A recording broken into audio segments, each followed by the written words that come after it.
Hola, buenas noches. Mi nombre es Andrea Rengifo y en el video de hoy voy a hablar acerca de la cascada de coagulación. Antes de hablar de cómo funciona esta cascada de coagulación, pues debemos de saber acerca de la hemostasia, que pues la hemostasia es un mecanismo de defensa que pues es necesario para mantener asimismo la integridad de la pared vascular y asimismo poder pues evitar la pérdida de sangre en alguna lesión vascular que se llegue pues a presentar, y de igual forma poder restablecer ese flujo sanguíneo una vez haya cicatrizado pues esa lesión.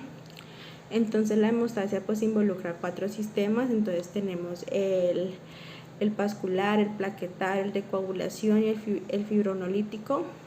Entonces pues ante una lesión vascular, entonces lo que se va a producir es una vasoconstricción local a nivel del endotelio. Entonces esto lo que va a hacer es que va a dificultar pues el flujo de sangre en la zona lesionada, y también pues esta sangre lo que va a hacer es que pues se va a exponer a moléculas adhesivas presentes ya pues en el subendotelio, como lo es pues el colágeno, el factor von Willebrand y pues otras proteínas que favorecen pues la adhesión, la activación y la agregación plaquetaria, con liberación ya de diversos mediadores y factores procoagulantes, que esto es lo que nos van a asegurar pues es la formación ya del tapón hemostático primario.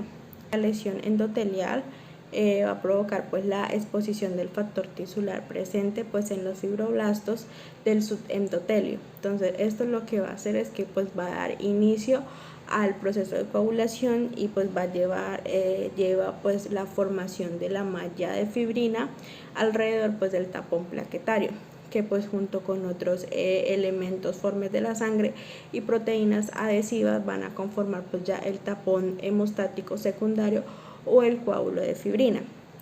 Entonces ya con la formación de la fibrina, entonces pues se inicia la reparación pues del tejido lesionado y asimismo la liberación pues ya a partir del endotelio de activadores de plasminógeno, lo que inicia pues la activación del sistema fibrinolítico con formación de la plasmina, que esta pues es una enzima que lo que va a hacer es que va a limitar pues el crecimiento de la malla de la fibrina y restablece el flujo sanguíneo pues ya una vez este tapón ya cumple su función.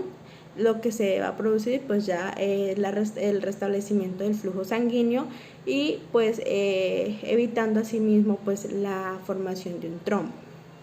Bueno, entonces ahora vamos a hablar cómo se desarrolla la cascada de coagulación. Tenemos que tener en cuenta que hay 3 vías: la vía extrínseca, la vía intrínseca y la vía común. La vía extrínseca es la vía de factor tisular, la vía intrínseca vía de contacto, porque el proceso de coagulación en esta vía se desencadena cuando la sangre pues entra en contacto con una superficie extraña, o sea una superficie distinta al endotelio.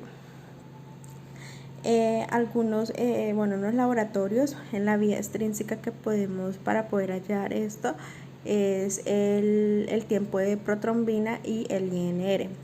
Acá en la vía intrínseca los laboratorios que tenemos es el tiempo de tromboplastina parcial activado. Entonces tenemos la vía común.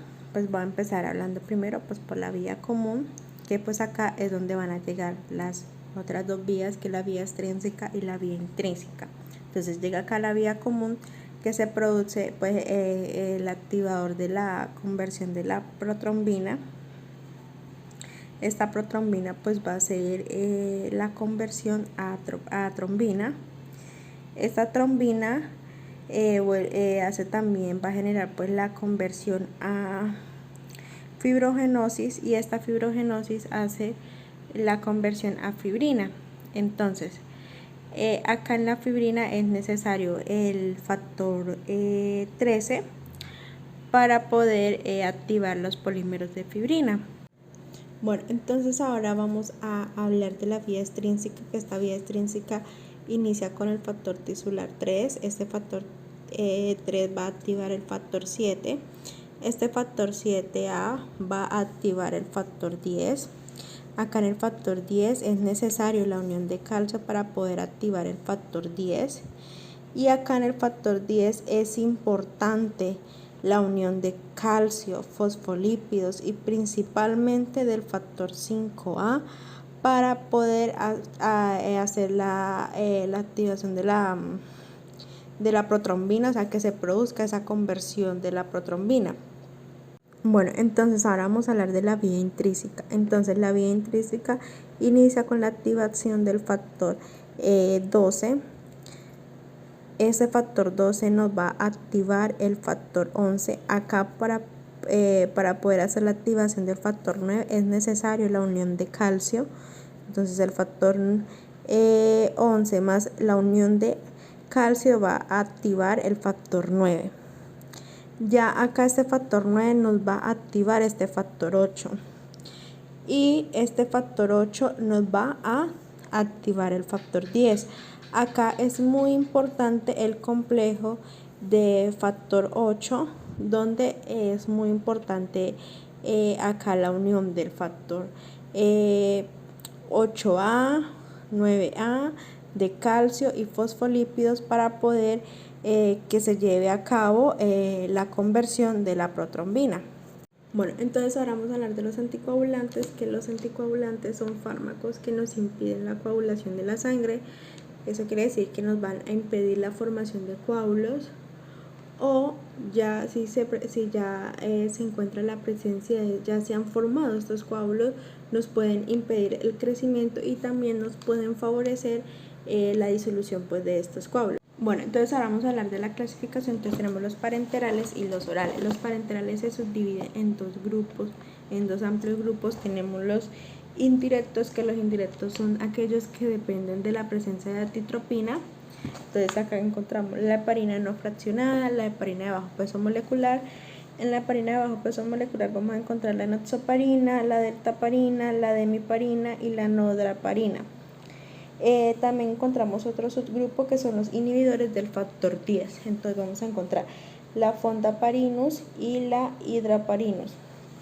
En los directos, entonces estos directos son los que bloquean el factor 2 y estos no dependen de la antitropina como los indirectos sí. Entonces acá vamos a encontrar los irudina, que entonces en los irudina vamos a encontrar la bivalirudina. En los inhibidores sintéticos de bajo peso, entonces vamos a encontrar la arbubatran. Y ya en el siguiente grupo, entonces tenemos los orales. Entonces los orales tenemos los directos y los indirectos. Entonces en los directos entonces son igual los que nos dependen de la antitropina. Entonces vamos a encontrar los inhibidores de trombina, entonces vamos a encontrar la vadigatran. Acá eso también se subdivide en otro que son los inhibidores del factor 10A. Entonces vamos a encontrar la rivaroxaban, la apixaban, la raxaban y la betrixaban. Bueno, entonces ahora seguimos con los indirectos, que estos son los antagonistas de la vitamina K. Entonces vamos a encontrar la warfarina, la dicumarol, la acenocumarol, la fenidoína y la difenadinoa.